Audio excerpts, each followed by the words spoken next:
Çin Dışişleri Bakanı Qin Gang, 9 Mayıs'ta Almanya Dışişleri Bakanı Annalena Baerbock ile bir araya gelerek Almanya'yı yaptığı daha az verimli ziyareti sonlandırdı.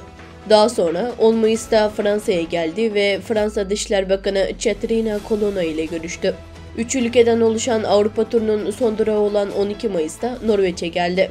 Ancak Çin'i Rusya-Ukrayna savaşını bitirmek için bir güç olarak göstermeye çalışan Qin Gang, Norveç Dışişleri Bakanı Anniken Huitfeldt ile görüştüğü sırada Norveç Dışişleri Bakanlığı binası önünde Uygurlar ve diğer insan hakları örgütlerinin ortak protestolarının öfkeli sesleri duyuldu.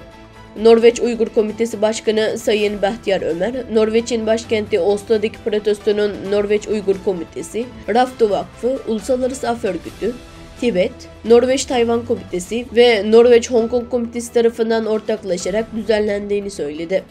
Dünya Uygur Kurultayı Yürütme Kurulu Başkan Yardımcısı Samet Abla, eylemin düzenlenme amacından ve eylemin fiili durumundan bahsetti.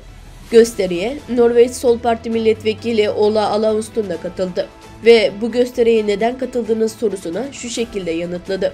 Bugün Çin Dışişleri Bakanı Qin Gang Norveç'e geldiğinde Uygurlar, Tibetliler, Tayvanlar ve Hong Konglular tarafından protesto hattına katılmayı ve onlara sempatimi göstermeyi uygun gördüm. Uygurlara yönelik ciddi insan hakları ihlallerinin farkındayım. Normalleşmiş terimlerle 1 milyondan fazla Uygur Çin hapishane kamplarında çürüyor. Aslında sayı daha yüksek olabilir. Ancak Norveç hükümeti son zamanlarda Çin'e karşı bu kadar sert davranamadı. Çin'i eleştirme cesareti yok. Bunun için üzgünüz. Soykırımcı bir rejimin eylemlerine sessiz kalmak, onu desteklemekle eşdeğerdir. Bu işler böyle olmamalı dedi. Protestoya Yeşiller Partisi Milletvekili Sayın Rasmus Hansson da katıldı. O, Çin'in baskısı nedeniyle Norveç'in değerlerinden uzaklaştığı yönünde eleştiriler görüyoruz. Sizce bu doğru mu sorusuna, eleştirilerin haklı olduğunu düşünüyorum dedi.